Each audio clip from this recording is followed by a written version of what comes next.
Hi, welcome to our session on Supercurricular Activities. My name's Izzy and I'm the Schools Liaison Officer at Trinity Hall. This is my colleague Gaia. Hi, my name's Gaia. I'm the Schools Liaison Officer at St John's College. So in today's session, we'll have a brief introduction to supercurricular activities. We'll talk a little bit about how to apply supercurricular activities to your personal statement, and then a bit about how to use current events as supercurricular. Just a bit of a content warning there, the section on current events will include discussion of the Black Lives Matter movement and brief discussion of other current events, including COVID-19, protests, and LGBT+ rights. So first of all, what is supercurricular? Supercurricular activities are things that you do to extend and deepen your knowledge of the curriculum and things related to the curriculum. So it can also include learning about new subjects too. So that will be particularly relevant if you're looking at studying a new subject at university, perhaps something like law or engineering, where you are unlikely to have studied that in any great depth before you go to university. So supercurricular activities give you a chance to learn more about the subjects and topics that interest you, whether that's finding out more about a topic that was introduced to you in the classroom or learning about a new topic or area entirely. So why is supercurricular activity important? Firstly, it can help you to understand your current studies better. And secondly, it can help you to develop your current interests. So I'm sure you've sort of been sat in the classroom and the teacher has mentioned something at some point. You've been really excited to go into detail about it, and then the teacher's just moved on. Obviously, this is a great opportunity to really develop your understanding of subjects that you're learning about in the classroom. You can also find new areas of interest. So it might be that, for instance, you want to study history, but a lot of your modules focus on more modern history and you want to study medieval. So that sort of thing that can be linked to your subject, but completely different to something that you studied in school. It's also really useful for practicing independent thinking. I'm sure a lot of you know that at university, studying is a lot more independent than it is at school. So getting really used to that independent thinking, independent research early on can be quite handy. Obviously, it's also great to support your application to university. In your personal statement, you'll be expected to demonstrate your interest in a subject. So supercurricular exploration is a really great way of doing that, because it's saying, hey, look, I'm so interested in this subject. I've been exploring it outside of school and outside of what I've been told that I have to do. Finally, it's really good interview preparation, because it means that when someone asks you about your subject, you've already got a topic or several topics that you know that you're interested in. So supercurricular doesn't have to mean just reading a big pile of books. If that's what you want to do, then that's absolutely fine. But note that that way of learning doesn't work well for everyone. Most subjects do have real world applications, and a lot of your interests are likely to be linked. So we'd like you to take a second now to think about activities you already do and whether they're linked to your subject academically. So perhaps you listen to a podcast, you regularly watch documentaries, you're reading a book, anything that's related to your subject or the subject you're interested in studying at university would count as supercurricular activity. So, for instance, doing drama club could be considered a supercurricular activity if you're planning to apply for English literature, because you might be studying a play in a lot of detail. But if you're thinking of applying for physics, then it's unlikely to be as relevant. Then it would be an extracurricular activity. So extracurricular activities can be really good if you enjoy them and for sort of welfare reasons, just have a bit of fun outside of academia. So we're definitely not suggesting that you drop those, but here we're just going to be talking about things that you can do that are supercurricular activities. So note that discussing current affairs with your friends could include exploring your subject, and that could be relevant for all subjects. And when we move on to the current events section of the presentation later, you'll see what we mean.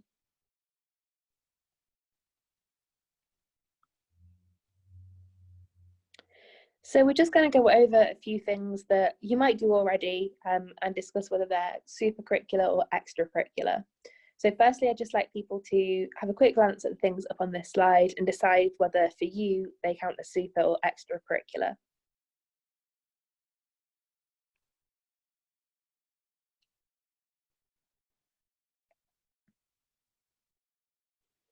Okay, so football club. For the majority of subjects, I think this will probably class as an extracurricular activity. It's unlikely to be related to your subject unless you're interested in something like sports science. So football would be an extracurricular. Poetry club, a little bit like drama club, as we were saying, could be a supercurricular activity for something like English literature, because you're really sort of examining poetry in detail. However, for most subjects, it would count as an extracurricular.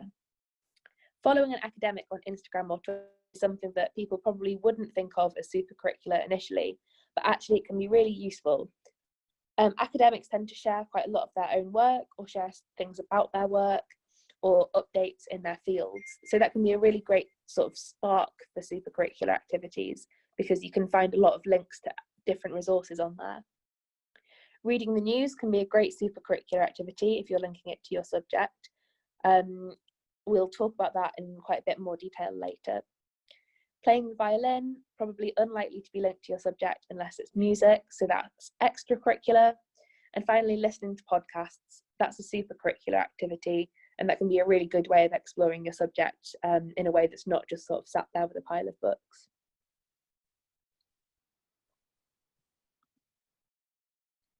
So here we've got a few examples of possible resources for supercurricular exploration. So these are just a few examples, and there are definitely lots of other resources that you can use, but perhaps some of these are ones you've seen already. If you see anything new that looks interesting, then see if you can go and explore that. So I'll just go through a few of them. So journal articles, something like History Today, National Geographic, British Medical Journal, or an equivalent for other subjects can be really useful to find out what is happening in the fields at the time. You can often get articles for free online, perhaps by subscribing. You might be able to get a few articles for free. Don't feel like you need to take out an expensive subscription. Your library, either a public library or a school library, is likely to have some copies as well, so see what you can find there. TED Talks are also really good if you just want to get an introduction to a topic, or perhaps just find out about a new topic, then see if you can find a TED Talk that is on that subject. So there are so many different ones covering lots of different areas. So it's worth just having an explore and seeing what you find. You might find out about something completely new, and it might be something that really, really interests you. So we've also got the very short introduction books, just that big pile of books at the bottom of the screen there. Those are really, really useful books. Both Gaia and I read some of those when we were applying to university. So we really do recommend those if you're able to get a copy of them.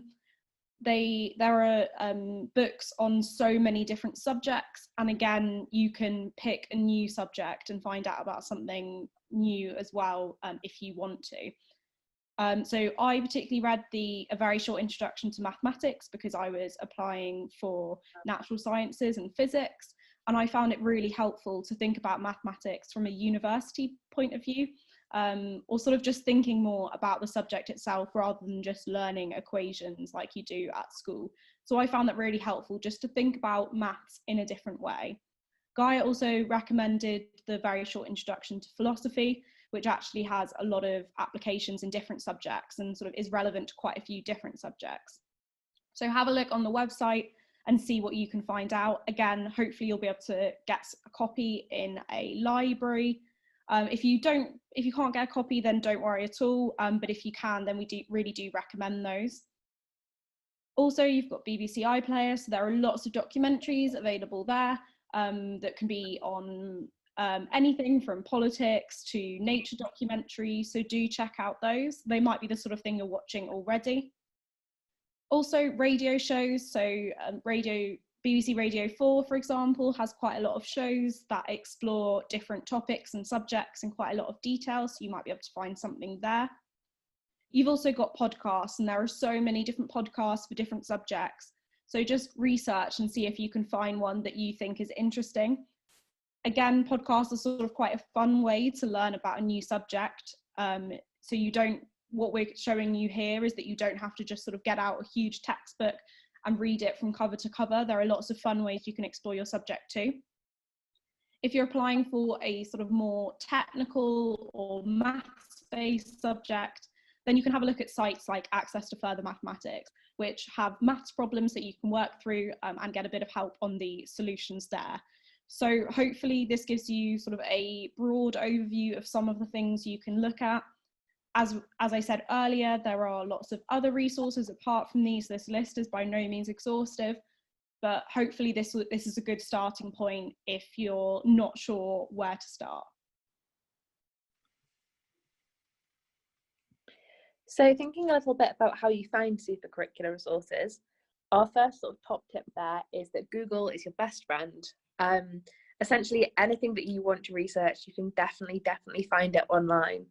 And whether that's sort of very general, just searching for a subject and then supercurricular, or whether that's Googling a specific term and then following the links.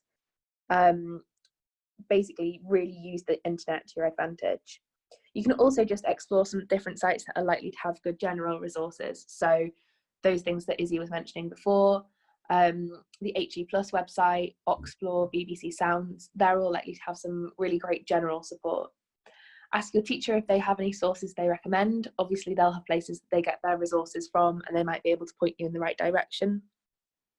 If you're really not sure where to start, try just watching a random TED talk and see where it takes you.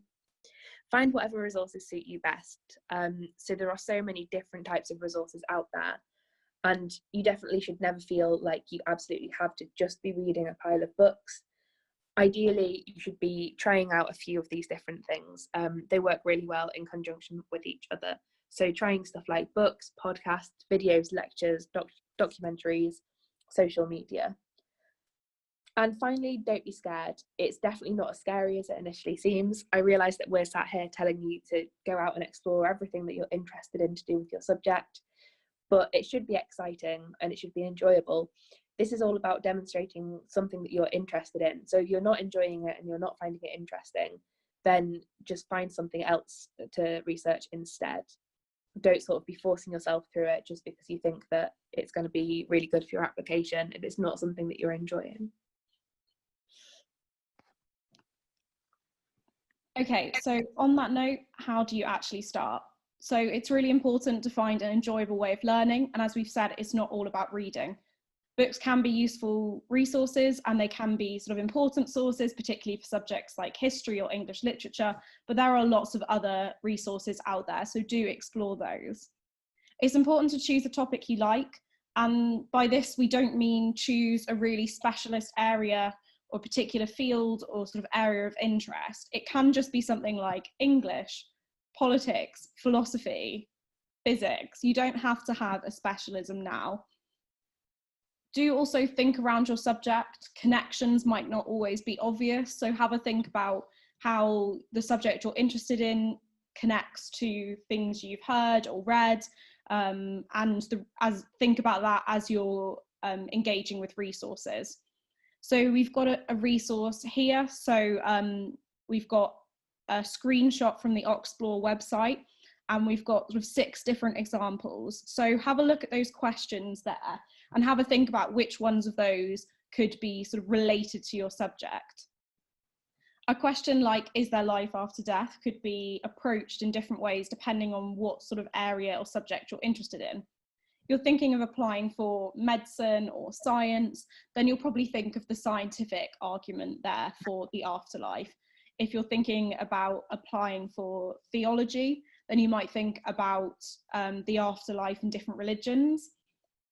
You might think about how the afterlife and life after death is represented in English, in books, so in English literature, perhaps how that varies between different cultures, how that's varied through history. There are sort of lots of different options there, and those are just off the top of my head. There's probably lots of other options there. Also, is it okay to ban certain books? An English student, a student hoping to study politics, and a student hoping to study medicine might have very different reasons for their view on that. But hopefully with most of these questions, you can think about something that relates to your subjects. So try and sort of think outside the box, try and think big if you can. that website is particularly useful. So these are only 6 examples of questions, but there are loads and loads of questions on there. So if you've got a spare 10 minutes or are feeling a bit overwhelmed and don't know where to start, then just exploring one of those questions, and you can explore the argument on both sides, so the yes and no. It can be a really good way to sort of kickstart an interest in a particular subject. So something that's really important is to be critical with all of your supercurricular exploration. So use the critical thinking throughout. By this we mean that you need to be objectively analysing and evaluating the sources in order to form a judgment. So it might actually help you to think about it as being critical. So a lot of it is actually about challenging what you're presented with.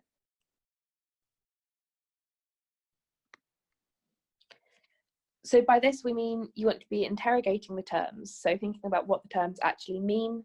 This can be as much as just searching for the key term that's used in a dictionary. Do make sure that you are 100% sure what things mean, because it might be that if it's quite an academic source, it might really gloss over some of the simpler stuff. Ask questions, so that can be, do you trust what you're watching or reading? What is its purpose? Obviously, some of those things that we mentioned before, for instance, like recorded lectures, the main point is to educate. But if it's a TV documentary, maybe the main point is to entertain. So you do need to be just thinking a little bit about that. And doing maybe a little bit of further research if you're not sure if you trust your source or not. So then evaluating the source, thinking about how useful it is, what you've learned from it. And then finally, extension. How can you take this further? That might be that you thought the entire thing that you watched or read was fascinating and you'd love to know anything else about that topic.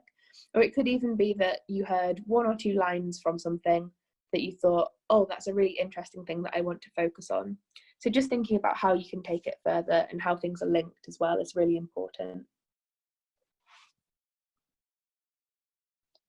So now we're going to think about how you can integrate supercurricular activities into your personal statement. So on the next few slides, we have some examples of personal statements that we are going to go through and talk about how you might improve those.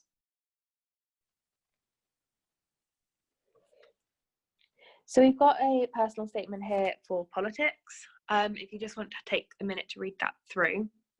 The person says, although the broader field of international political relations interests me, regular reading of, e.g. a newspaper, is currently pushing my interest towards British politics. I am fascinated by how volatile and unpredictable the political system can be and the impact of media bias on popular opinion and opinion polls. My coursework has allowed me to explore this.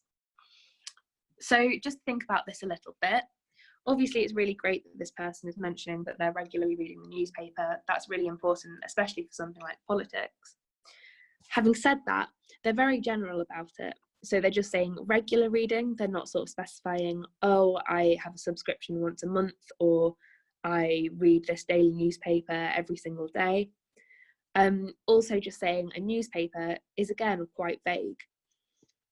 They mention a really good point here about like a specific thing that they're interested in, the volatility and unpredictability of the political system and the impact of media bias, but they're really not linking it to what they're saying. So if they're saying something like, I'm reading the newspapers, in the same paragraph is talking about media bias, they probably want to be evaluating the source and saying, for instance, this newspaper that I'm reading is quite right-wing leaning, so to balance this, I also read a left-wing newspaper, or vice versa. They could also then talk about maybe a more independent source that they've looked at, or something like that. They should also maybe be more specific about talking about their coursework. So my coursework on, and then list the title, has allowed me to explore this further. So again, just more specificity and just really thinking about what you're saying about what you're reading or what you're doing.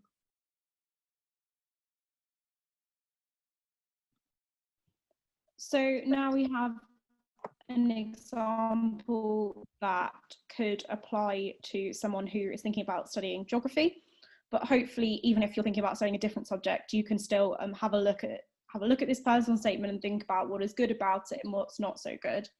So I'll just read it out. My research has led me to look into agricultural processes, destruction of ecosystems, and questions relating to pesticide usage. Reading Rachel Carson's Silent Spring highlighted the impacts of pesticides because various diseases have been linked with their overuse. An article from the Geographical investigating how sustainable agriculture is implemented in low-income countries intrigued me. A method used was vermicomposting, a procedure which allows farmers to create compost from waste. This is cost efficient and sustainable, demonstrating alternatives to current farming techniques. Now, on the one hand, some good things about this, they've referenced a particular book that they've read and talked very briefly about something in that book that caught their attention. So to improve that section of the personal statement, you might want to investigate other sources that talk about the impact of pesticides and perhaps their link with disease, and also perhaps evaluate how reliable that resource is. So a little bit more sort of critical thinking and investigation into that topic would have made the personal statement slightly stronger. They've also referenced a particular article from the Geographical, which is great. It's good that they're talking about a specific article they've read. However, this last part of the personal statement is quite factual. A large part of it is just repeating sort of technical terms from the article. Now, this is actually quite a waste of words. Your personal statement, you've only got 4,000 characters, so you don't want to waste lots of those characters and words just repeating something that was in an article. Remember that the person reading your personal statement knows a lot more about the subject than you do. And even say in this situation, if they didn't know exactly what that method was, they would be able to look it up themselves. So I would say here, what would make it slightly better is if they talked a little bit less about sort of the method itself and talked a bit more about the impact of that method and why it was important to them. I think one thing that's clear from this personal statement, the second half, is that it's not actually obvious why this person is interested in this particular method. It doesn't matter why they're interested in the method. Perhaps they've been thinking about climate change and how it's likely to disproportionately affect low-income countries and perhaps will affect farming and lead to food shortages. If that sort of got them thinking and made them look into this cost-efficient and sustainable method of farming, then that would sort of slightly explain why they're interested in this technique. So there, I think a little bit more of a personal element to this personal statement would help make this stronger. They can also talk about why they think this method in particular is really useful. They said it's cost efficient and sustainable, but a little bit more detail there on why they think this method is special and perhaps better than other techniques could make this a bit better. So overall, both of these personal statements have got some strong elements, but also both of them with a little bit of tweaking could be made slightly better.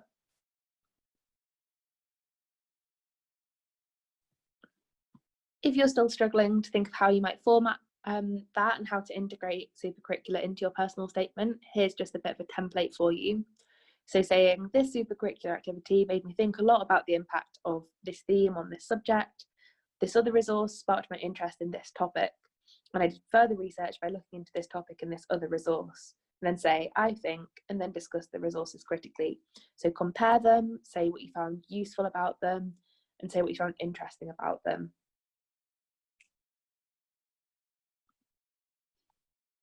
So now we're going to take a few moments to think about how you can use current events as supercurricular activity. So it's important to engage critically with current events. Firstly, and really importantly, to educate yourself on the issue. But you can also think about the wider contextual implications for your academic research and the subject you're interested in. Sometimes current events can be relevant to particular subjects. For example, a new scientific discovery would be relevant to those in that particular field, or a big law case, one that's making the news, will be relevant for those studying and practicing law. But often major current events will have implications for all areas of academia. So now we're going to spend some time thinking about events that are currently in the news and how we might use this as a basis for supercurricular exploration and finding out more about the subjects that interest you. So just to think a little bit about some of the things that are in the news at the moment.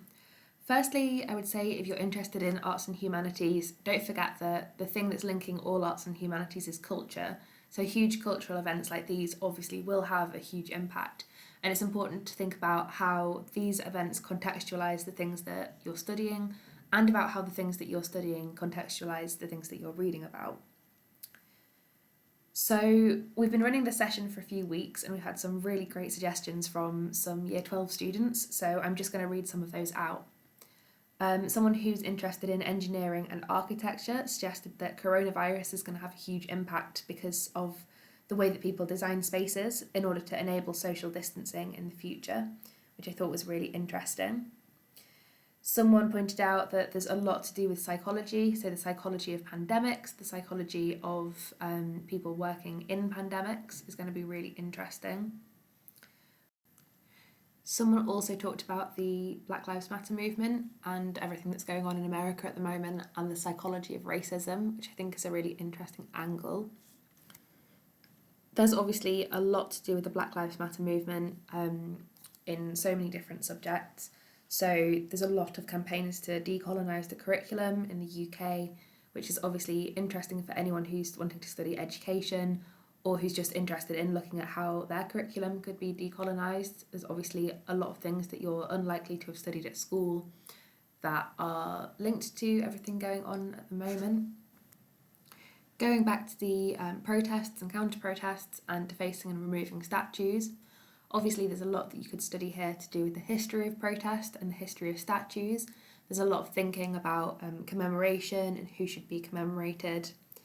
Or you could look at this from a completely different angle. So Izzy was talking a little bit about material sciences with defacing and removing statues. So thinking about any kind of long-term impacts of the defacing of statues that then haven't been taken down. We were also thinking a bit about the economic impact of defacing and removing statues and stuff like that.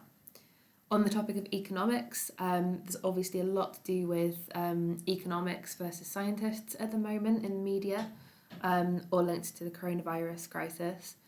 I think that's really interesting because it's quite difficult to think of any two subjects which are likely to be sort of so diametrically opposed to one another in something like this.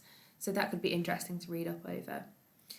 Essentially, our whole point with this is just to demonstrate that there's a lot of things that you can think about to do with current affairs and to do with your subject that might not necessarily be obvious at first glance. So do have a think about a few of these things and think about whether you could link them to your subject. So here's just a flow chart so you can start thinking about how you can maybe go from thinking about an event to thinking about it on a subject level to on a topic level to then thinking about it on a resource level. So just a few suggestions. For linguistics, you might be thinking about how that relates to Black Lives Matter. You might think about African American vernacular English, and you might choose to read a book, so a linguistic introduction to African American English, to explore that topic. For history and politics, or even politics, you might think about abolitionism. There was recently a very good rerun of an episode of In Our Time about Frederick Douglass, who was a former slave and then became an abolitionist, if you wanted to go for quite a specific resource. Or if you wanted to learn more broadly about the subject, you could approach the Very Short Introduction series and approach the Very Short Introduction to Abolitionism. And we've got a few examples here on the sciences side. So perhaps if you're interested in studying medicine at university, you might be thinking about ethics and race in medicine. So one resource that you could use to start exploring that issue is The Immortal Life of Henrietta Lacks, right, by Rebecca Skloot. So I'll talk about this in a little bit more detail in a couple of slides' time. You've also got the Tuskegee study of untreated syphilis in the African American male, which may be of interest to you. So if you do think that that sounds interesting, then please go away and sort of research that in a little bit more depth. Those both link back to the idea of ethics and race in medicine. On a computer science level, then you could perhaps think about racial bias in algorithms. By just putting that into a search engine, we quickly found a Nature article that talks about racial bias in healthcare algorithms. So Here is an example of a personal statement that we put together just to show you how you might use something like the Black Lives Matter movement as inspiration for some research and some supercurricular activity that you would then put in your personal statement. So the Black Lives Matter movement made me think a lot about the impact of Black lives on the history of art. The Black History of Art Instagram page posted Allegory of Luxuria by Pisanello 1426, which sparked my interest in Black models, and I did further research by looking into the Posing Modernity exhibition at the Musée d'Orsay on the Black model. I found this fascinating, particularly the changing modes of representation of Black women in modern art. I also read some articles from the curators of the exhibit talking about changing the names of pieces of artwork to be more culturally sensitive to the present day, which was an element of art history I had never thought about before. I'm excited to do further research about the cultural implications of curating exhibitions.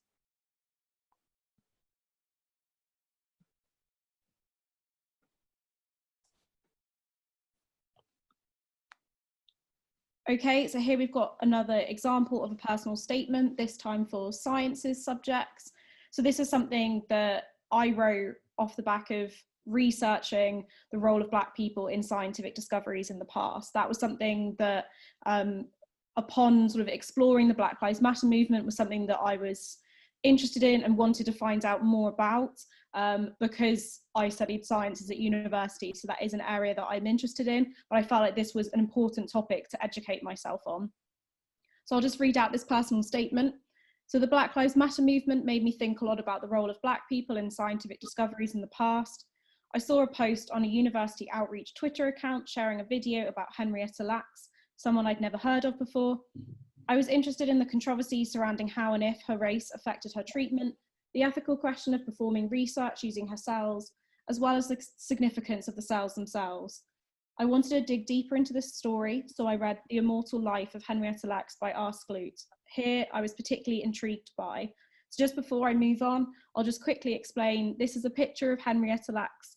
On the right-hand side, Henrietta Lacks was an African-American woman who had cervical cancer, and during her treatment, some of her cancer cells were taken and they were then used sort of in medical research. They ended up going on to be really, really important cells and have now sort of been used in so many different areas of medicine and science, which has brought up sort of quite a lot of ethical questions, and I'll explore that here. So here I've got sort of 4 different bullet points. That these are just things that I thought of. So these are 4 different research areas that I personally found interesting. But if you are particularly interested in one of these, then you could go on to do further research. So the first one, the ethical issues of race, class, and consent in medical research. If you're interested in this area in particular, you could look at how and if these ethical issues, so the idea of taking someone's cells without their permission, and whether that's been addressed in modern research. Can you find other similar cases, so similar examples to this one? How do you think the ethics of medical research have changed over the years? And you could also perhaps investigate how important these cells are, and sort of how important they are, especially given the way that they were collected. You might also think about the immortal cell line. So that's what these kind of cells are called. This is not something I'm an expert on. So if you are interested in that, then do research further. So these cells are called HeLa cells. I hope I'm pronouncing that right. So since the initial discovery, HeLa cells have been used for research into cancer, age, gene mapping, virology, and so much more. So can you find a journal article that discusses HeLa cells? Are there any areas of this kind of research that particularly interest you? How crucial have HeLa cells been in this area? So as I said, these cells have been used in so many different sort of fields of science and medicine. So have a look at what those different fields and areas are and see if there's one that interests you. You could also think about what is an immortal cell line. So perhaps if you're interested in biology or chemistry, you might think about the immortal cell line itself. So why are these cells special? Have there been other important cell lines discovered since? If so, how were they discovered? How are they similar, different? So there are some sort of starter questions that you could use to explore that. And finally, HeLa cells have actually taken a trip to space. So what happened to the cells in zero gravity? Can you find out? And can you explain why that happened? So sort of in conclusion to that little exploration, HeLa cells have been vitally important in the development of so many areas of scientific and medical research. I wanted to know more about insert thing you're interested about here, and then I've put some examples of journal articles, books, documentaries, lectures, although you may be able to find other resources too. So here we can see that watching a 5-minute YouTube video sparked a lot of questions, and I'm not an expert in any of these areas. These are just things that I found interesting and wanted to explore further. So see if you can do the same for something that interests you. So thank you for listening. We really hope you found it useful. And if you haven't already, please do check out our other sessions. Great, thank you so much.